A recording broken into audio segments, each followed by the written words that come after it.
తెలంగాణలో స్థానిక సంస్థల ఎన్నికల నగారా మోగింది. రాష్ట్ర ఎన్నికల సంఘం స్థానిక సంస్థల ఎన్నికలకు షెడ్యూల్ విడుదల చేసింది. పంచాయతీరాజ్ శాఖ నుంచి రిజర్వేషన్ల సమాచారం అందడంతో ఎన్నికల నిర్వహణకు మార్గం సుగమమైంది. హైకోర్టు ఆదేశాలతో ఎన్నికలను న్యాయపరమైన ఆటంకాలు లేకుండా విస్తృత స్థాయిలో చర్చించిన తర్వాత ఎన్నికల షెడ్యూల్ విడుదల చేసింది.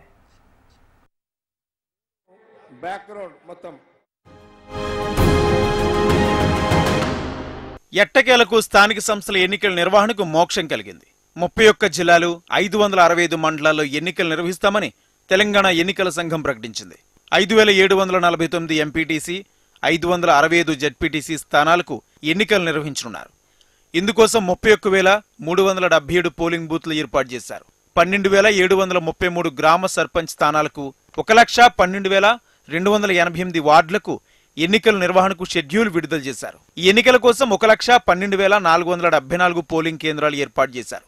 రాష్ట్రంలో మొత్తం గ్రామీణ ఓటర్లు 1,67,03,168 మంది ఉన్నారు. ఇందులో పురుషులు 81,65,894 మంది, మహిళలు 85,36,770 మంది, ఇతరులు 504 మంది ఉన్నట్లు తెలిపారు. రాష్ట్రంలో పురుషుల కంటే సుమారు 3,70,000 మంది మహిళా ఓటర్లు ఎక్కువగా ఉన్నారు.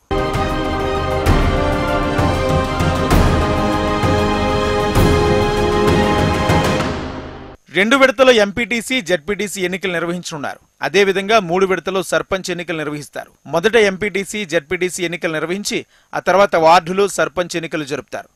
అక్టోబర్ 9వ తేదీ నుంచి ఎన్నికల ప్రక్రియ మొదలవుతుంది. అదే రోజు నామినేషన్లు ప్రారంభమవుతాయి. మొత్తం 5 ఫేజులుగా ఎన్నికలు జరుగుతాయి. అక్టోబర్ 23న తొలి విడతల ఎన్నికలు, అక్టోబర్ 27న రెండో విడత ఎన్నికలు నిర్వహించనున్నారు.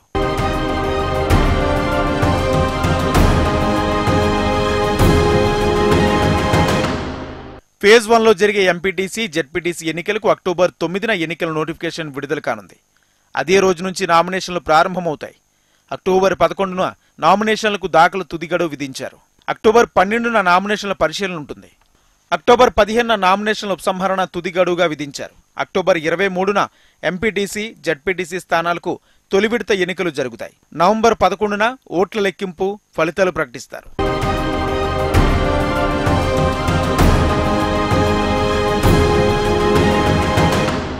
షెడ్యూల్ ఫేజ్ 2లో జరిగే ఎంపీటీసీ, జెడ్పీటీసీ ఎన్నికలకు అక్టోబర్ 13న ఎన్నికల నోటిఫికేషన్ విడుదలవుతోంది. అదే రోజు నుంచి నామినేషన్లు ప్రారంభమవుతాయి. అక్టోబర్ 15 నుంచి నామినేషన్ల దాఖలు తుది గడువు విధించారు. అక్టోబర్ 16న నామినేషన్ల పరిశీలన ఉంటుంది. అక్టోబర్ 19న నామినేషన్ల ఉపసంహరణకు తుది గడువు విధించారు. అక్టోబర్ 27న ఎంపీటీసీ, జెడ్పీటీసీ స్థానాలకు రెండో విడత ఎన్నికలు నిర్వహిస్తారు. నవంబర్ 11న ఓట్ల లెక్కింపు, ఫలితాల ప్రకటన ఉంటుంది.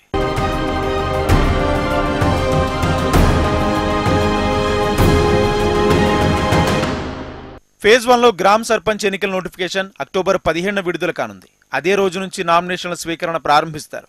అక్టోబర్ 19న నామినేషన్ల దాఖలకు తుది గడువు విధించారు. అక్టోబర్ 20న నామినేషన్ల పరిశీలన జరుపుతారు. అక్టోబర్ 23న నామినేషన్ల ఉపసంహరణకు తుది గడువు విధిస్తారు. అక్టోబర్ 23న సర్పంచ్ స్థానాలకు అభ్యర్థుల జాబితా ప్రకటిస్తారు. అక్టోబర్ 31న ఎన్నికలు, ఓట్ల లెక్కింపు, ఫలితాల ప్రకటన కూడా ఉంటుంది.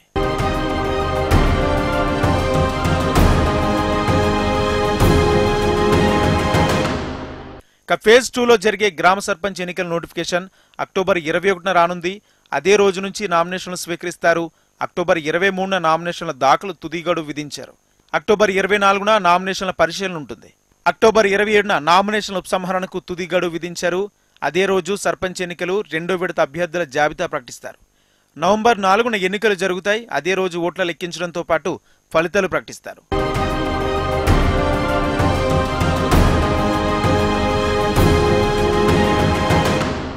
ఫేజ్ 3లో జరిగే గ్రామ సర్పంచ్ ఎన్నికల నోటిఫికేషన్ అక్టోబర్ 25న వస్తుంది. అదే రోజు నుంచి నామినేషన్ల స్వీకరణ ప్రారంభిస్తారు.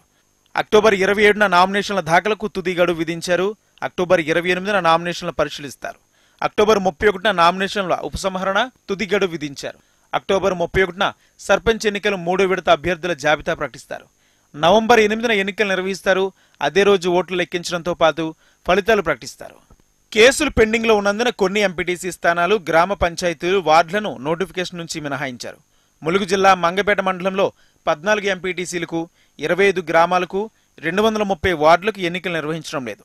కరీంనగర్ జిల్లా వి సైదాపూర్ మండలంలోని 2 గ్రామాలకు, 16 వార్డులకు ఎన్నికలు నిర్వహించడం లేదు.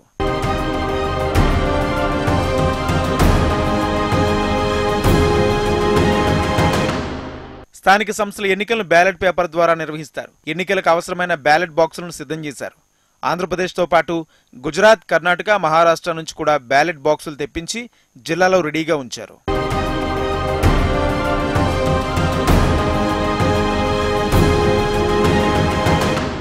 స్థానిక సంస్థల ఎన్నికల్లో 2 కంటే ఎక్కువ సంతానం ఉన్నవారు పోటీకి అనర్హులుగా మారారు.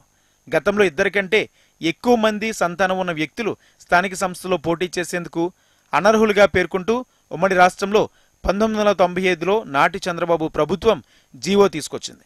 అయితే ఏపీలో మాత్రం 3 పిల్లల నిబంధనను తొలగించారు. కానీ తెలంగాణలో మాత్రం 3 పిల్లల నిబంధన మారలేదు. దీంతో ఎన్నికల్లో పోటీకి కొంతమంది దూరంగా ఉన్నారు.